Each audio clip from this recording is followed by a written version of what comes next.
말을 여러분 혹시 들어보셨거나 또 다른 사람들 해본 적 있지 않습니까? 진짜 최후의 발악을 한다. 말하고 싶은 그런 상황이 있지 않습니까? 이 쥐가요, 고양이한테 막 쫓기다가 막다른 곤명에 이르면 쥐가 고양이한테 대항하는 경우가 있습니다. 거기야말로 이제 최악의 발악이죠. 제가 오늘로서 이제 쥐에 대해서 이제 마지막으로 말씀을 드리게 됩니다. 7주가 아니에요. 드디어 이제 쥐에 대해서 마지막으로 말씀을 드리게 되는데요. 이 죄악의 최후의 발악하는 모습을 여러분께 말씀드릴 것입니다. 이 죄악의 심각성은 하나님을 대적하는 자리에 있으면서도 그것을 알지 못하게 하고 인정하지 못하게 한다는 데 있는 것입니다. 3월 초까지만 해도 미 행정부가 이 코로나 19에 대해서 감기나 이 독감 정도로 생각하고 있다가요, 3월 15일 정도에 어떤 연구기관에서 백악관에 보고를 했죠. 이게 코로나 바이러스 19이 통제가 안 되게 되면 220만의 미국 사람이 죽을 수 있다 라는 그 보고서가 백악관에 보고된 게 15일 목요일이고요. 그리고 위에 드디어 미국 정부에서 여기서 아주 엄격하게 통제하기 시작했습니다. 그래서 노스캐롤라이나도 토요일날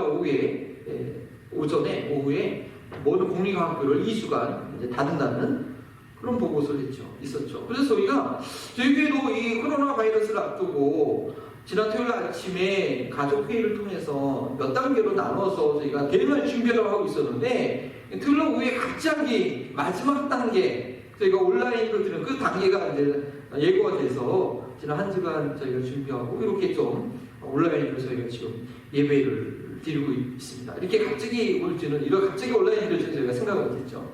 그러면서 드는 생각이, 주님 오실 날은 그래서 미리 평상시에 주님과 동의하면서 준비를 해야겠다. 주님 오실 날 우리가 언제 하지만 알고 있지만 준비하고 있지 않다가 갑자기 그날이 올 수 있다는 것이죠.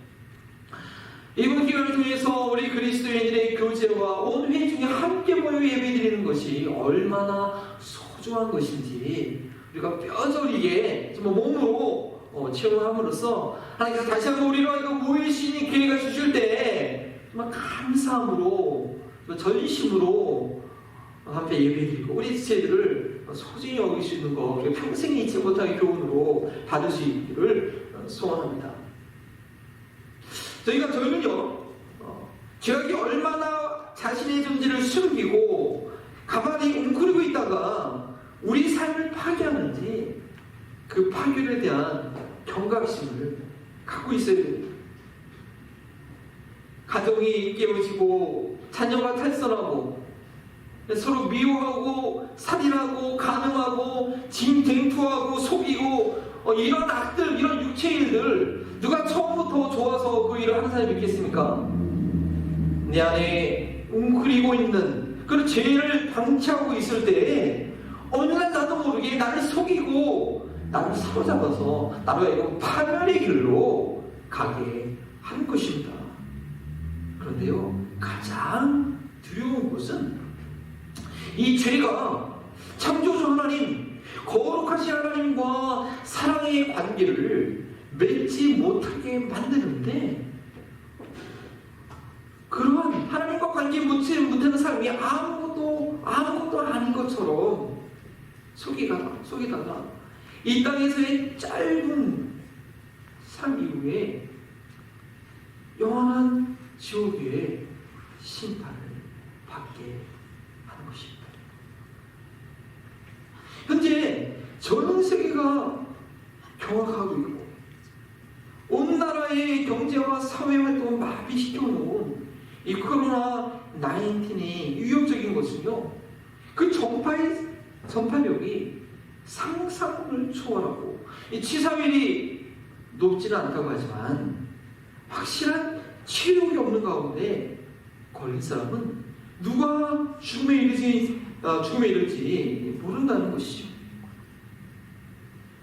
내 안에 꽁꽁 숨어있는 죄의 문제 이제 거의 드러난 것 같은데 어떻게 해서든지 인정하지 않으려고 하는 그 최후의 발악의 모습, 그것을 오늘 본문 말씀을 통해서 보게 될 거고요. 하지만 설교 제목대로 정죄받는 것이 마땅하다라는 것으로 마무리될 것입니다.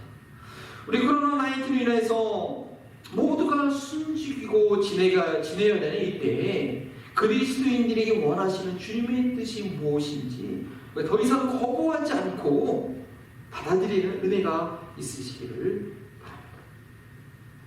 지난주에는 유대인들이 아무리 할례를 받아도 그것이 하나님의 백성으로서 구원을 보장해 주는 것이 아니라 하나님의 백성으로서 율법 준수의 의무가 있다는 것을 보여주고 율법대로 살지 못하면 그 할례 받은 거 아무것도 소용이 없다라는 그런 말씀드렸습니다. 근데 오늘 본문은요, 유대인들이 선택받은 민족이라고 하는데 도대체 그 유익이 무엇이냐라는 질문으로 시작을 합니다. 아브라함에게 주었던 약속, 후손들에게 약속한 그 약속 어디 갔냐는 것이죠. 그래서 유대인이 나음이 무엇이며 할례 유익이 무엇이냐라는 그런 1절 질문. 사도 바울이 스스로 한 것일 수도 있고요. 바울의 복음을 대적하는 유대인들이 한 것일 수도 있습니다. 그래서 1절부터 8절까지 내용은 바울이 혼자 묻고 혼자 답하는 그런 독백의 형식으로 복음을 부정하는 유대인들의 궤변을 고발하는 내용입니다. 바울 본인도 예수님을 만나기 전까지 경험했던 바 2장 초반부에 유대인들이 남의 죄를 지적하면서도 동일하게 그 자신들이 행하고 있는 것, 또 율법을 가르치면서도 그것을 행하지 못하는 그들의 무능함과 비참함에 대해서 고발하자 자신들이 꼭꼭 감추었던 그런 정체가 드러났기 때문에 이 최후의 바락과 같은 질문을 지금 하고 있는 것입니다. 그럼 도대체 하나님께서 아브라함을 택하시고 그에게 복 주셔서 이스라엘 민족이 생긴 그 의미는 뭐냐? 그리고 1절에 질문하는 것이죠. 근데 바울이 2절에 이렇게 이야기를 합니다. 범소에 많으니 우선은 그들이 하나님의 말씀을 받았습니다. 하나님의 거룩한 뜻이 드러난 율법을 그들이 알고 있었다는 것 자체에 그 어느 민족도 경험하지 못한 큰 이유입니다. 그런데 그 말씀을 믿지 않고 순종하지 않게 되는 경우가, 그런 경우에 대해서 다시 묻고 있는 것입니다. 그래서 두 번째 질문이, 어떤 자들이 나를 믿지 않냐 했으면 어찌하리요? 그렇게 하나님께서 선택하셔서 놀라운 율법을 주셨는데 그들이 믿지 않는다고 한다면, 지금까지 이스라엘 역사를 보는데요, 온통 하나님 배신하고 말씀대로 살지 못한 것이 그들의 역사인데, 그러면 하나님과 이스라엘 민족을 선택한, 그러니까 하나님 참 무능한 분 아니냐? 자신의 선택한 사람들도 우리 책임지지 못하는, 마치 자녀를 낳고 나서도 돌보지 않은 그런 무책임한 사람처럼 신실하심이 없는 게 아니냐 하면서 하나님이 믿부심이 패해진 것이 아느냐라고 그렇게 질문합니다.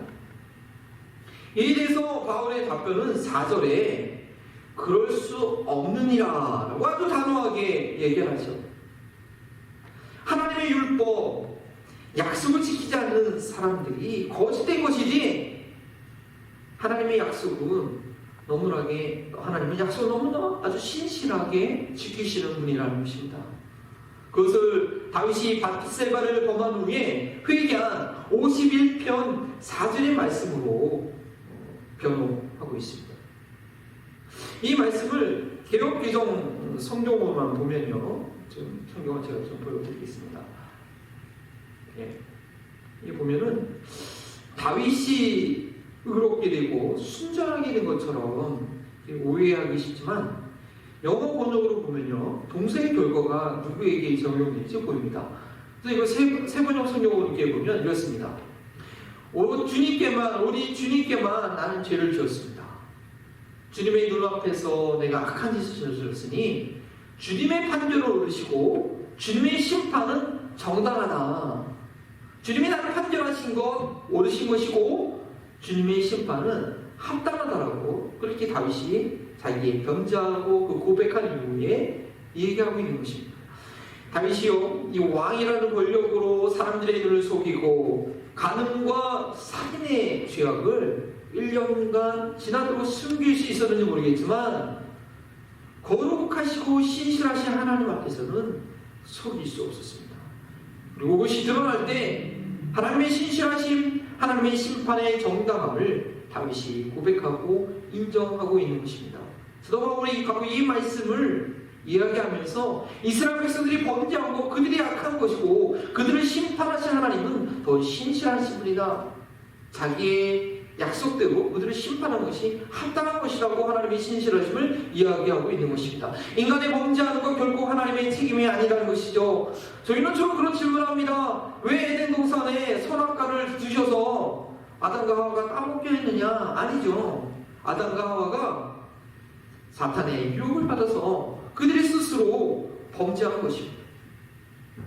저희는 무엇인가 잘못되면 자신의 부족함을 인정하기보다는 꼭 다른 핑계거리를 찾습니다. 환경이 그렇고 나이가 그렇고 건강이 그렇고 꼭 뭐 한 가지라도 자기의 부족함을, 자기 잘못한 것을 가릴 수 있는 그런 다른 원인을 찾아가지고 스스로 마음의 위안을 찾는 그런 경향이 있습니다. 원래 내가 그렇게 악한 사람이다라고 두 손 들고 항복하기보다는 때로는 기억도 못할 그런 무의식의 상처까지 들먹이면서 자신의 책임을 조금이라도 덜어보려고 그렇게 노력을 하죠. 죄를 인정하지 않고서는 해결 안 될 문제를 말입니다. 그러나 거룩하신 하나님께서는 저희 안에 있는 죄를 직면하게 하심으로 문제를 확실히 해결해 주시는 분입니다. 사람들은 자신과 다른 사람들의 악에 대해서 제대로 모르고 넘어갈 수 있지만 하나님은 신실하시기 때문에 악을 그냥 넘어가지 않습니다.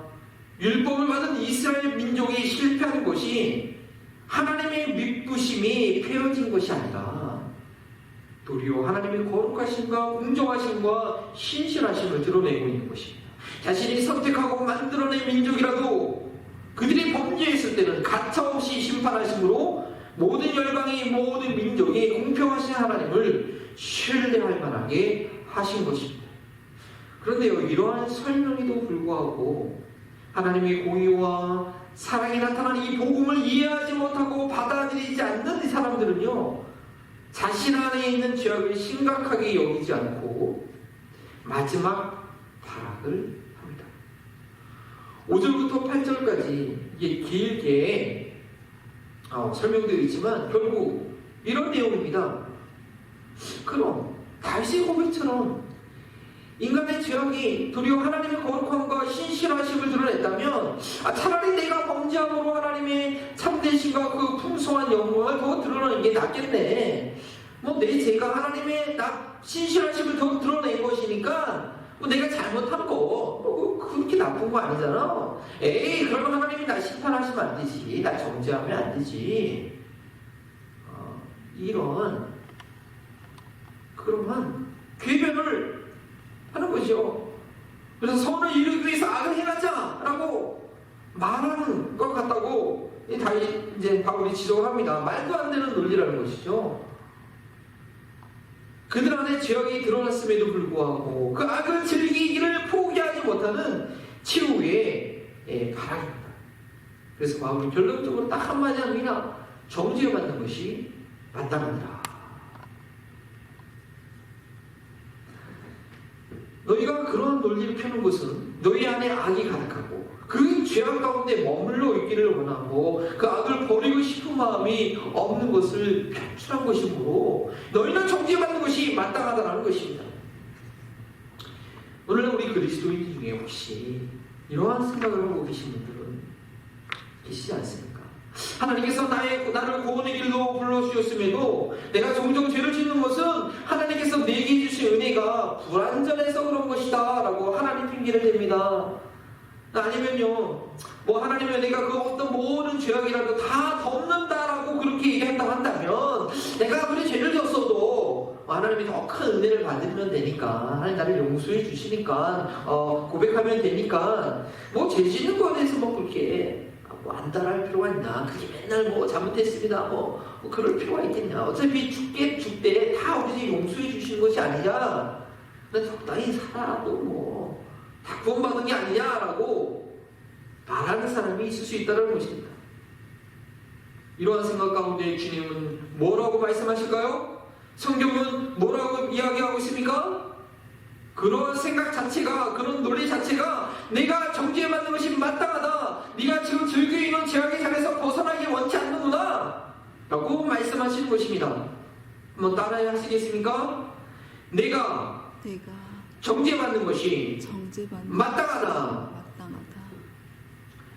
사도 바울이요, 복음을 설명할 때 이 구원의 은혜에 대해서 설명한 이후에 우리가 어떠한 삶을 살아야 되는지, 어떻게 살아가야 되는지 설명을 6장에서 합니다. 그 6장의 말씀 가운데 이러한 경고가 있습니다.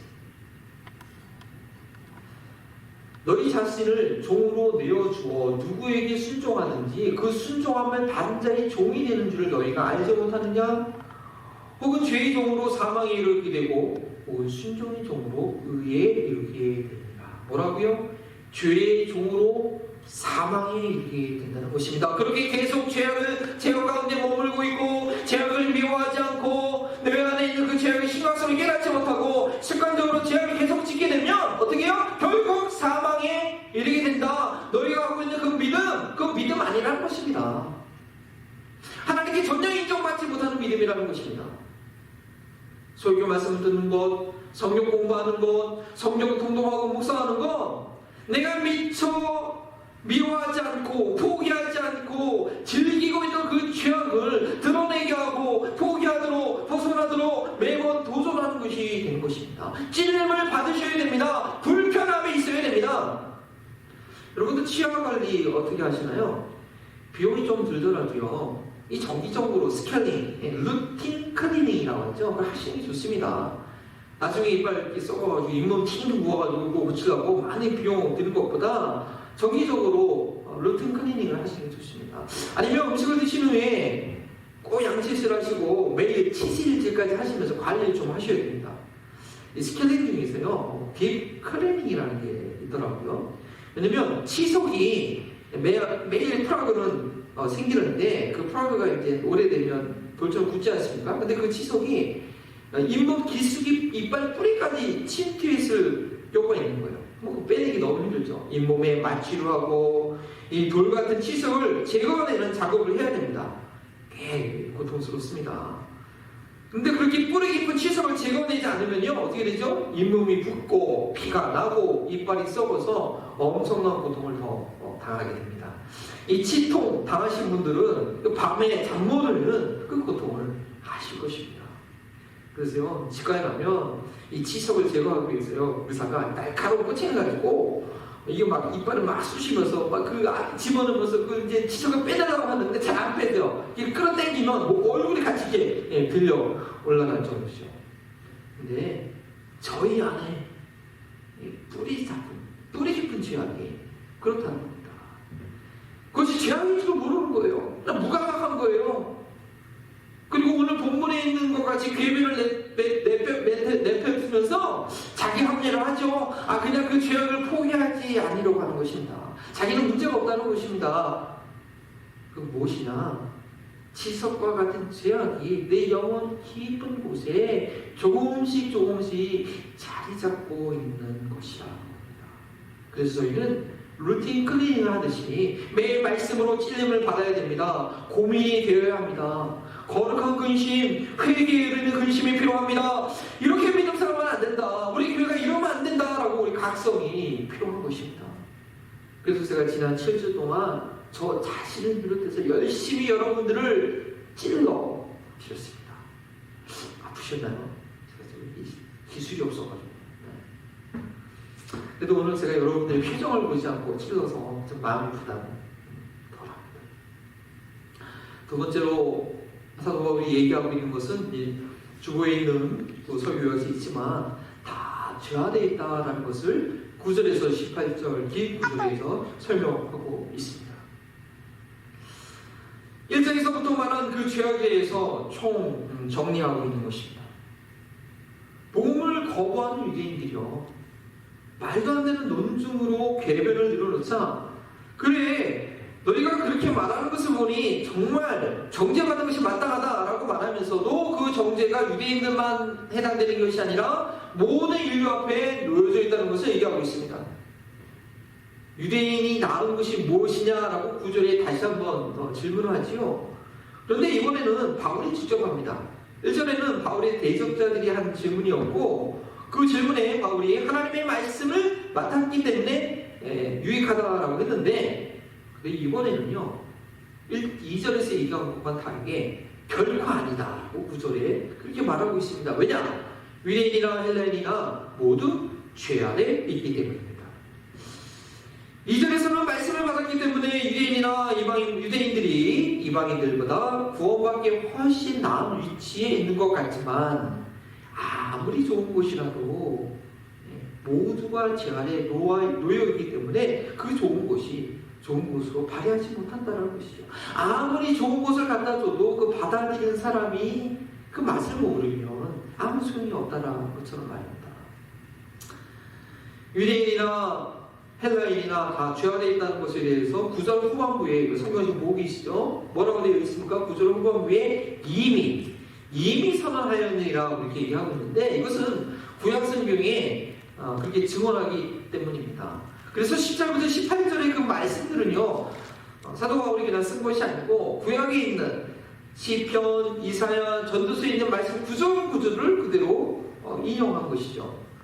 10절에 의인이 한 명도 없다. 이거 시편에 있는 말씀인데 그렇게 얘기하고 있습니다. 왜 그런지 그 원인을 18절에서 설명합니다. 왜냐? 18절에 보니까 하나님을 인정하지 않고 인정한다고 말로는 하지만 하나님을 두려워하지 않기 때문입니다. 하나님을 경외하지 않기 때문입니다. 그러한 그들의 상태는 무엇인가? 11절에 설명하고 있죠. 깨닫지 못하고 하나님을 전심으로 찾지 않는다고 했습니다. 저희는 날마다 하나님의 뜻을 깨닫는 가운데 있습니까? 날마다 삶 가운데 전심을 다하여 하나님을 찾고 있습니까? 사회 판로를 찾는 것보다 내 자녀가 잘 되는 길을 찾는 것보다 직장 업무를 어떻게 해서든지 잘 감당해야 되는 것보다 더 간절한 마음으로 예배 시간에 하루의 삶을 시작하면서 우리는 하나님을 찾고 있느냐라고 저희 스스로에게 한번 질문해 봐야 됩니다. 그렇게 하나님을 찾을 때는 찾지 않을 때는 절대 하나님의 뜻을 그 거룩한 뜻을 놀라운 계획을 그 소망을 가질 수가 없는 것입니다. 그래서 어떻게 됩니까? 12절에 보니까 다 치우쳐 함께 무익하게 되었다고 합니다. 하나님을 간절히 찾지 않으니 하나님의 깊은 뜻을 깨닫지 못하고 그저 세상 사람들이 쉽게 찾아 헤매는 길로 다 쫓아가는 것입니다. 하나님께서 원하시는 선을 행하시는 이가 없는 것입니다. 반면에 그들은 13절 말씀에 보니까 뭐라고 되어 있습니까? 입만 살아있습니다. 그런데 그 입도요 선한 입술이 아니라 악을 퍼놓는 입술입니다. 그 영혼의 악이 가득하다는 증거이죠. 바울은 시편 5편 9절, 시편 7절을 인용해서 아주 신랄하게 증거합니다. 그들의 목구멍은 열린 무덤이요 독사의 독이 가득한 것처럼 말할 때마다 독을 품어냅니다. 사람들을 힘들게 하고 마음을 상하게 합니다. 영혼을 비참하게 하는 그런 악한 말을 합니다. 근데 그게요 누구에게서 배워서 하는 말이 아니라 그 영혼이 비참하고 가련하고 악으로 가득 차 있기 때문에 하는 말입니다. 내 배우자에게 하는 말을 돌이켜보십시오. 내 자녀에게 하는 말을 한번 녹음해서 다시 한번 들어보십시오. 이것이 과연 내가 사랑하는 자녀와 배우자에게 할 말인가 깜짝놀라게 될 것입니다. 회사에서 상사가 부하 직원에게, 사업장에서 사장이 직원들에게 하는 말을 한번 생각해 보십시오. 돈의 힘이 무자비하고 참으로 인간을 비참하게 한다는 것을 절감하게 될 것입니다. 사람의 입술이 말이 얼마나 악한지 모르겠습니다. 또 14절에서부터 17절까지의 말씀을 보니까요 실상 그들의 삶은 곤비하고 괴로운 것입니다. 죽음을 향해서 달려가고 있습니다. 다른 사람과 경쟁하지 않고서는 자기가 생존할 수 없다는 위기감 가운데 눌려있는 사람들입니다. 같이 살아가는 법을 모르는 것입니다. 잘 사는 것 같지만 평생 속이고 속고 빼앗고 빼앗기고 짓밟히고 짓밟음으로 근근히 유지하는 삶인 것입니다. 아무리 많이 쌓아놨을지라도 더 갖기 위해서 더 지키기 위해서 얼마나 전전긍긍한지 모릅니다. 아무리 높은 자리에 올랐을지라도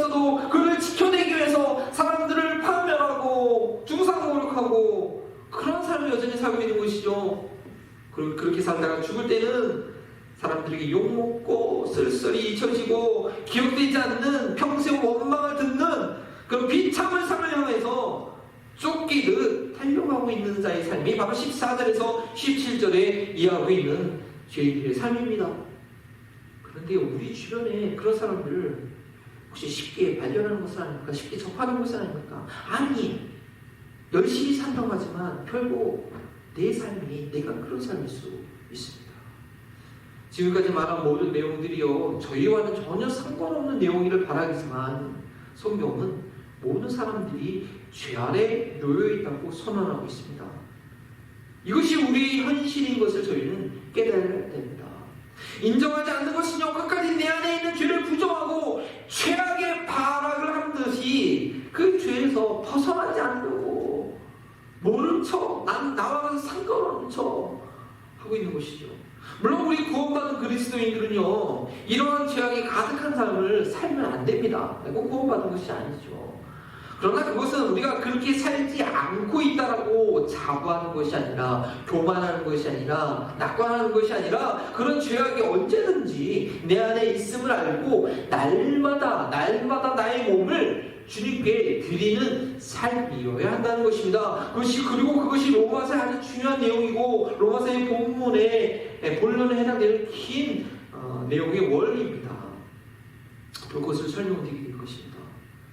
세 번째, 사도 바울은 율법은 죄를 깨닫는 것이다 라고 19절과 20절 두 절에 간단하게 요약을 했지만 아주 깊은 진리가 있습니다. 아주 중요한 원리가 있습니다. 여기서 잘 아시면 로마서 내일 다음 주부터 들어가는 로마서의 본론은 이해하는 데 도움이 됩니다. 9절에요, 율법, 이 거룩한 말씀을 받은 유대인들도 어쩔 수 없다고 말한 그 결정적인 또 다른 이유가 19절과 20절에 있는 것입니다. 모든 인류가 죄 아래 있는 상태에서는요, 그 율법이, 그 거룩한 내용이 단지 사람을 구원해 줄 수 있는 것이 아니라 단지 악을 고발할 뿐이라는 것이죠. 유대인들은 그 율법을 지켜야지 내가 구원받을 수 있다고 생각했지만 악에 빠져있는 죄 아래 있는 인간들에게는 율법은 구원의 방법이 아니었습니다. 19절의 설명은 율법을 받아 조금 더 나을 수 있는 유대인들도 이렇게 정죄를 받았는데 율법을 모르는 이방인들은 더할 것이 없다는 것입니다. 그래서 3장 19절은 이렇게 얘기하고 있습니다. 우리가 알거니와 무릇 율법이 말하는 말은 율법 아래에 있는 자들에게 말하는 것이니, 율법의 내용들은 일단 율법을 받은 이스라엘 민족에게 말하는 것인데 이스라엘 민족이 그 내용을 지킬 책임이 있습니다. 그런데 어떻게 해요? 그들이 결론적으로 실패했습니다. 그래서 그 다음 구절에 이렇게 얘기하는 것이죠. 그 율법이 처음 받은 그 유대인들도 그들도 실패했기 때문에 그 다음 후반부에 이는 모든 힘을 받고 온 세상으로 하나님의 심판 아래 있게 하려 함이라. 이게 무슨 말인가 하면 하나님께서 직접 선택하신 이스라엘 민족도 율법을 받고 실패했기 때문에 모든 인류도 하나님의 거룩한 심판 앞에 정죄함 받을 수밖에 없는 상태인 것을 겸손히 받아들이라는 것입니다. 이상 정보본부에서 한번 설명드렸던 내용입니다. 이방인들도요, 하나님의 형상대로 지음받았기 때문에 그 양심이라는 것이 있어서 사람이 어떻게 살아가야 되는지 그걸 압니다. 그래서 그 양심이 새겨진 그 율법의 행위를 한다고 그렇게 증거하고 있습니다. 유대인들이 하나님의 뜻이 명확히 기록된 율법이라는 그 거울을 통해서 자신의 모습을 보고도 그 잘못된 모습을 고치지 못했는데 이 이방인들이 무엇이 기준인지, 양심이 제각기잖아요. 그렇죠? 자기 판단하는 게 제각기지 않습니까? 양심이 민감한 사람도 있고 양심만 더럽힐 사람도 있고, 이 정확하게 기준을 모른 채 자신의 모습을 제대로 볼 수도 없는, 거울도 없는 이 이방인들이 하나님의 기준에 맞게 행동하기란 유대인들보다, 유대인들이 한 50%의 확률이 있다, 그러면 이방인들이 0.5%의 확률도 없다라는 그런 얘기죠. 왜 그런가 하면 양심을 비롯한 율법의 기능은 이 시절 말씀처럼 단지 인간이 죄에 빠져있는 상태를 알려줄 뿐이기 때문입니다. 왜냐하면 인간은 죄 아래 있기 때문입니다. 바리새파였던 이 바울이요, 열심히 율법을 지킴으로 구원을 얻을 수 있을 것이라고 생각하고 열심히 노력했지만 부활하신 예수 그리스도를 만나고 나니 그것이 얼마나 허황된 시도라는 것을 바울은 깨달은 것입니다. 최고의 율법학자 가말리엘로부터 훈련받아서 율법을 엄격히 지키고 그리스도인들을 잡아 가두는 그런 열심히 되는 유대인이었지만 빛 가운데 계신 그 예수 그리스도를 담에색 도서에서 만나고 나니 자기가 행한 그 율법의 행위가 정말 최선을 다했는데 그 율법의 행위가 거룩하신 하나님을 대면하고 나니까 정말 아무 세 발의 피도 안 되는 아무것도 아니라는 것을 절감하게 되고 율법의 행위로는 하나님 앞에 의롭다함을 받을 수 없다는 것을 정말 절규하는 마음으로 좀 깨달으려는 마음으로 기록하고 있는 것입니다. 이 시절에서 저희가 꼭 기억해야 될 것 한 가지 표현과 한 가지 단어가 있습니다. 복음을 이해하기 위해서는요 반드시 이해하고 반드시 기억해야 될 내용입니다. 무엇인가 하면요 율법의 행위, 한번 따라해 보시겠습니까? 율법의 행위, 육체. 이게 무엇인지 반드시 여러분 알고 계셔야 됩니다. 이 표현과 단어는 앞으로 로마서에서 복음을 설명함에 있어서 반복적으로 나올 것입니다. 그리고 이 두 가지 때문에 율법으로는 죄를 깨달음이라는 결론이 나올 것입니다. 율법은 거룩한 것입니다. 율법을 결국 우리가 무시하거나 부정하거나 잘못됐다고 얘기하면 안 됩니다. 하나님의 본성에서 나온 것입니다. 그래서 하나님의 형상을 가진 인간들이요 우리 하나님과의 관계를 맺기 위해서 지켜야 될 가이드라인, 프로토콜과 같은 것이죠. 죄에 빠진 인간들에게는 하나님이 누구신지 알 수 있는 너무나 소중한 내용입니다. 그래서 예수님께서도 율법에 대해서 1.1행위로 땅에 떨어지지 않고 다 이루어져야 된다라고 판언하셨습니다. 하나님의 본성에서 하나님의 그 거룩한 성품에서 나온 율법은요 하나님 자신이라고 얘기해도 과언이 아닙니다. 따라서 율법은 하나님과 같은 거룩한 속성을 가지고 있을 때 그것이 가능하다는 것입니다. 왜냐하면 하나님의 거룩한 그 본성에서 나왔기 때문에요. 예를 들어서 한번 사인에 대해서 한번 봅시다. 한국에서는 도장을 많이 쓰지만 미국에 오면 도장 쓰는 경우가 거의 없어요. 대부분 다 사인을 합니다. 그 사인이 그 사람이 누군지를 대표하는 그 표수를 씁니다. 생각해보면 도장은요 아무리 정밀해도 기계가 이렇게 정밀하게 카피하면 이게 복사가 가능해요. 근데요 사인은요 절대 흉내내지 못하다는 것이죠. 그 사인을 하게 되면 그 사람이 갖고 있는 지문처럼 독특한 필체와 그 균형과 그 강도와 그것이 있어가지고 이 복제가 안 됩니다. 그 느낌으로 금방 판명이 나죠. 한 사람의 사인은요 그 사람만이 할 수 있습니다. 그 사람이 돼야지 그 사람의 사인이 나오는 것입니다. 네, 마찬가지라는 것입니다. 율법은 하나님의 본성입니다. 율법 원래의 뜻을 행할 수 있는 것은 에덴 동산에서 타락하기 전처럼 하나님과의 관계가 온전했을 때 하나님의 속성으로 하나님께서 처음 지은 인간의 그 모습 하나님의 형상이 온전했을 때만 가능하다는 것입니다. 그래서 그건요 율법의 행위를 하려고 노력하는 것이 아니라 그냥 자연스럽게 율법이 원하는 행동이 나오게 되어 있는 것입니다. 율법을 만드신 하나님과 관계가 회복되었기 때문이죠. 그런데 율법의 행위를 한다는 것, 그냥 마치 사인을 복제하려고 하는 것은 시도입니다. 절대 같아질 수 없는 것이죠. 그 사람이 되지 않고서는 그 사인이 나올 수 없는 것처럼 말입니다. 그래서 그러므로 율법의 행위로 그 앞에 의롭다 하신 얻을 육체가 없나니라고 했습니다. 율법의 행위라는 것은 처음부터 가능하지 않은 시도라는 것입니다. 사인을 위조하려는 것과 같은 헛된 시도라는 것입니다. 왜냐하면 육체이기 때문입니다. 의롭다 하실 얻음을 육체가 없다라고 했습니다. 로마서에 육체를 쫓아 행한다, 영을 쫓아 행한다는 그런 내용이 그럼 대조가 앞으로 계속 반복적으로 나올 것입니다. 그래서 육체는 하나님과 대립되어 있는 상태를 말하는 것입니다. 육체에 속한 자는 하나님을 기쁘시게 할 수가 없다고 했습니다.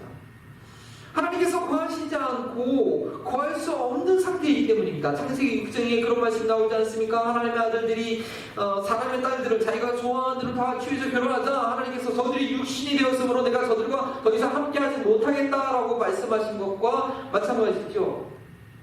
이렇게 육신이 된 상태입니다. 하나님이 도저히 같이 할 수 없는 그 상태, 하나님을 도리어 대적하는 상태를 우리 육체라고 합니다. 그런데요, 이 율법의 행위란 무엇이냐? 그런 육체의 상태에서 하나님과 적대적인 상태에 있으면서 율법의 내용을 하고자 하는 시도인데, 그 마음은 하나님께 멀어져 있지만 그 선이 뭔지 아니까 그것을 자기 의지대로 하고 합니다. 그리고 뭐냐면 자기의 의를 세우기 위해서, 나는 이렇게 나은 사람인 것을 사람들 앞에 주장하기 위해서 자기의 의를 세우는 것이 바로 율법의 행위라는 것입니다. 말씀을 시킨다고 노력을 하지만 결국 자기의 의라는 것이죠. 왜냐? 육체 가운데 있기 때문에, 하나님과 대적한 가운데 있기 때문에 그 가운데 행하는 것이, 그 가운데서 거룩하게 행동하는 것이 율법의 행위고, 그것은 하나님 앞에 절대 인정함을 받지 못하는 것입니다. 첫 번째 단추가 제대로 끼워지지 않았기 때문입니다. 그래서 어떤 안박한 행위를 한다 할지라도 그것은 가짜 사인, 페이크 뿐이라는 것이죠. 그래서요, 율법의 행위를 하면 할수록, 율법을 하려고 하면 할수록 자신이 가짜라는 것을 깨닫게 되는 것입니다. 내가 죄인이라는 것을 깨닫게 되는 것입니다. 나는 하나님과 원수된 상태에 있고 저주와 멸망받을 위치에 있다는 것을 알게 되는 것입니다. 그래서 율법으로는 죄를 깨달은 겁니다. 오늘 말씀으로 7주간 인간의 죄에 대해서 제가 드러냈습니다. 첫 번째는요, 하나님을 영화롭게 하지 않는 것. 하나님이 가장 근본적인 인간의 문제죠. 하나님이 감사하지도 않고 영화롭게도 하지 않습니다. 두 번째는요, 그렇게 이루면서 생겨나는 사람과 사람 사이에 온갖 그런 악행들, 그러나 우리가 그 악을 해한다 할지라도, 하지 않다 할지라도 우리 마음 가운데 그런 죄를 짓고 있다, 우리도 그런 가능성이 있다는 것을 말씀드렸습니다. 세 번째는 그렇게 하나님과 인간 사이에 그런 죄가 악이 무엇인지 분별할 줄 알고 그것을 판단하고 비판하고 정죄하지만 같은 죄가 우리 안에 있는 그런 모습을 위해서 말씀드렸습니다. 네 번째는 정말 하나님의 말씀이 선한 것이 무엇인지 알고 그것을 가르치고 있지만 그 양심이 마비됨으로 인해서 가르치면서 얘기하면서 뒤로는 그 행동을 계속하는 그런 죄에 대해서 말씀드렸습니다. 그리고 마지막으로 오늘 다섯 번째는 그러한 자기 모습이 들통났다, 다 들켜나자, 아이고 그건 하나님 문제야, 하나님이 우리 복음이 문제야, 말씀이 문제야, 그 하나님의 신실하심을 부정하면서 결국 자기의 죄인됨을 인정하지 않고 그 죄를 즐기는 것을 포기하지 않고 최후에 바라가는 그런 모습을 말씀드렸습니다. 그러나 결론은 무엇입니까? 정죄받는 것이 마땅하도다 합니다. 모든 사람들은 죄 아래 있고 그 죄 아래 인간들에게는 문서로 기록된 그런 율법이나 양심이 증거하는 율법이나 그 모든 내용들은, 그 거룩한 내용들을 결국 행할 수 없는 무능한 죄인이라는 것을 밝혀주는 일입니다. 그럼에도 불구하고 오늘 말씀은 그럼에도 불구하고 온갖 개변과 핑계를 내놓으면서 자신의 진성에 대한 생각성을 깨닫지 못하고, 아니 알면서도 부정하고 그렇게 살아도 큰 문제 없다, 다 믿음으로 그거 받는다, 괜찮다라고 마지막 발악을 하고 있는 그런 영혼들을 고발하고 있는 것입니다. 왜 그러느냐? 죄에 눈이 가려서 하나님의 영광을 볼 줄 모르는 것입니다. 하나님의 거룩이 무엇인지 모르고 자기는 괜찮다고 하는 것입니다. 이사야 선지자가 그런 경험하지 않았습니까? 하나님의 성전에 들어갔을 때 하나님의 거룩함을 경험함으로 말미암아 화나도 나의 원망하게 되었도다. 나의 이슬은 부정하다. 내가 이슬이 부정한 백성 중에 거하며 죄를 짓고 있었다라고 고백하고 있습니다. 저희가 앞으로 몇 주간, 아니 몇 달간 이렇게 온라인으로 예배드리게 될지 모르겠지만 우리가 예배할 동안 이렇게 온라인으로 예배 드릴 수 있는 것만 해도 너무나 감사한 줄 알고, 우리 북에 있는 또 우리 핍박받고 있는 그리스도인들 숨어서 예배드리는 것을 볼 때 우리가 이렇게 온라인으로만 예배드릴 수 있는 것이 얼마나 감사한 줄 알고, 영과 진리로 정성을 다하여 하나님 앞에 예배드릴 때, 예배 때마다 내 마음 가운데 하나님의 영광과 하나님의 거룩한 것을 볼 수 있어야 됩니다. 그 결과는 무엇이냐? 내 안에 뿌리 깊은 죄악들을 발견하고 고백하게 되고 하나님의 인도하심을 받게 되는 것입니다. 오늘 말씀을 저희는 구체적으로 어떻게 적용할 수 있어야겠습니까? 오늘 말씀 우리가 어떻게 적용하면 좋겠습니까? 오늘 설교 제목이 뭐였죠? 정죄받는 것이 마땅하니라 했습니다. 정죄받는 것이 마땅하니라.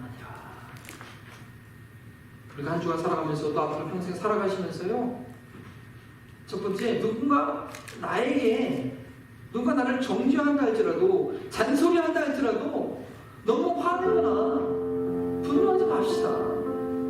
저희들은 이미 하나님 앞에서 정죄를 받은 자들이라는 것입니다. 그 사람들이 나를 정죄하고 심판하는 거요, 하나님의 그 거룩하심과 그 하나님의 전능하심을 비교해 볼 때 하나도 아니라는 것이죠. 그저 그 바다에 물 한 방울 떠지는 것밖에 안 되는, 그런 마음으로 그들의 정죄와 미워함과 비판을 받아주십시오. 하나님께서 그들을 다루십니다. 며칠 전에 말씀드렸듯이요, 이미 그들의 그 악이 있어서 그들이 고통하고 있는 것입니다. 두 번째는요, 하나님께서 우리를 정죄하실 때 그 하나님의 심판, 그 하나님 앞에서 우리가 겸손하게 우리 연약함을 인정하자는 것입니다. 더 이상 핑계하지 말자는 거죠. 환경이 이래서, 내 어렸을 때 성장 과정이 이래서 더 이상 핑계하지 말자는 것이죠. 여러 가지 어려움을 당하고 고난을 당하고 괴로움과 변민 가운데 있을 때 그 속에서 하나님께서 나의 부족함을 밝혀주실 때, 내가 가운데 아주 악한 독이 있구나, 악한 죄악이 있구나, 그것을 인정하고 다윗처럼 주 앞에 고백해야 되는 것입니다. 그것이 하나님이 우리를 살리시기로 하는 것이고, 그것이 하나님은 우리를 거룩하게 하는 과정인 줄 알고 다윗이 고백했듯이 주님의 심판은 신실하시며 주님의 말씀은 의로우시니다 라고 우리의 연약함을 주 앞에 인정하는, 더 이상 우리의 죄악을 부정하지 않는 그런 저희들이 되기를 원합니다. 이 시간 우리가 해주신 그 하나님의 말씀을 기억하면서 함께 기도하겠습니다. 조용히 묵상하며 기도하기로 합니다. 나의 삶을 볼 때 하나님께서 내게 원하시는 그런 거룩한 삶이 있는데, 아직도 나는 그것을 부정하면서 그냥 이대로가 좋소, 하나님의 음성을 외면하고 최후의 발악을 하고 있는 우리의 신령이 아닐까. 그걸 인정하지 않고는요, 앞으로 로마서 말씀 아무리 들어도 다가오지가 않습니다. 그게 왜 나한테 필요한데 적용이 안 되는 거예요. 참으로 어쩌면 이번 주간은 요즘의 날들상 우리가 피곤한 시간들입니다. 들어오기도 하고 스트레스가 쌓이고 나가지도 못하고 비즈니스도 할 수 없고 곤란한 시기입니다. 왜냐하면 이러한 때 그 우리 연약함, 내 안에 있는 하나님께서 제거하기 원하는 그 치솟아가는 죄악이 무엇인지 세밀히 살펴보는 저희들이 이 시간 잠시 묵상으로 하나님 앞에 기도합니다. 작은 소리 드리면서 기도합니다. 주님, 불쌍히 여겨주시옵소서. 주님이 여겨주시옵소서. 하나님이 기경하여 여겨주시옵소서. 주님이 기경하신다고 말씀하셨습니다. 주님이 약속하셨습니다. 주님이 이루어주시고 하나님이 부족한 돈이 나가서 하나님께서 행하시고, 아버지 하나님이여, 아버지 하나님이여, 나의 연약함과 나의 육신을 내려놓고 하나님께 온전히 예배드리고, 아버지 하나님, 주의 백성들을 사랑하셔서 주님께서 주의 백성들을 너무나 사랑하시고 아끼셔서 저들을 거룩한 백성으로 만들게 하여 저들을 애쓰시는 백성으로 하게 하나님 기도하신다 말씀하셨습니다. 주여 말씀하여 주시고 성령이여 주다하여 주시옵소서. 아버지 하나님, 우리를 사용하기 원하시는데, 하나님 우리를 사용하기 원하시는데, 하나님 안일함과 게으름과 나태함과 불신과 교만과 심 가운데 있는 우리의 마음을 주여 어찌하면 좋으리까. 하나님 우리에게 은혜에게 허락하셨으니 이 시간 전심을 다하여 저 앞에 나아가는 하나님의 은밀한 시간 되게 주시옵소서. 주님 도와주시옵소서. 주님 도와주시옵소서. 아버지 하나님 감사합니다. 하나님 참으로 이 시기가 참으로 어렵고 힘든 시기이지만 우리가 믿음의 눈을 바라보도록 거룩하신 하나님, 전능하신 하나님 볼 때 좀 우리에게 특별히 선물로 주신 기간이죠. 우리가 더욱더 주님과 가까이 갈 수 있는, 하나님의 거룩한 뜻을 찾고 구하고 분별할 수 있는 그런 은혜의 시간이죠. 하나님께서 선하신 이 시간 우리가 낭비하거나 놓치지 않게 하여 주시옵시고, 더욱더 주님을 찾고 구하고 복음의 능력을 경험하고 복음으로 매 순간 날마다 변화를 경험하는 저희와 저희 교회가 되게 하여 주시옵소서. 하나님, 이 시간 또한 주님을 의지하는 마음으로 예물을 주 앞에 드립니다. 어떤 환난과 어떤 어려움이 있다 할지라도 오직 우리는 하나님만 의지하는 믿음의 삶임을, 하나님 물질을 주 앞에 맡김으로 고백하여 주님 받아 주시옵시고, 저희가 축복의 통로가 되시도록 이 물질들이 우리 복음이 증거되는데 연약한 자들을 도와주는 데 쓰여주시도록 주님 저희 교회를 기억하여 주시옵소서. 감사하며 예수 그리스도 이름으로 기도합니다. 아멘. 우리 마지막 찬양 드립니다. 험한 시험 속에서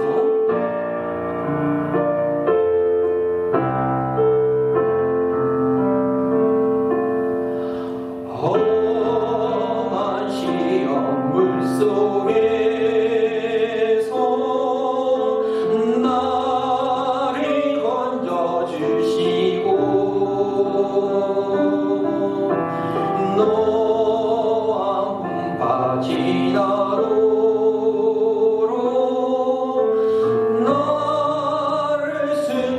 주소서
되시는 예수 그리스도의 은혜와 영과 진리로 예배하는 자를 찾으시는 하나님의 사랑하심과 우리 안에 뿌리 깊은 죄악을 발견하게 하시고 고백케 하시는 성령님의 교통하심이 하나님의 정죄하심을 겸손히 받아들이고 그로 인해 앞으로 증거될 복음에 더욱 귀 기울이기를 소원하는 우리 한마음머리통교의 모든 가족들과 이 지역사회와 하나님을 예배하는 모든 영혼들에게 지금부터 영원토록 함께 하시기를 축원합니다.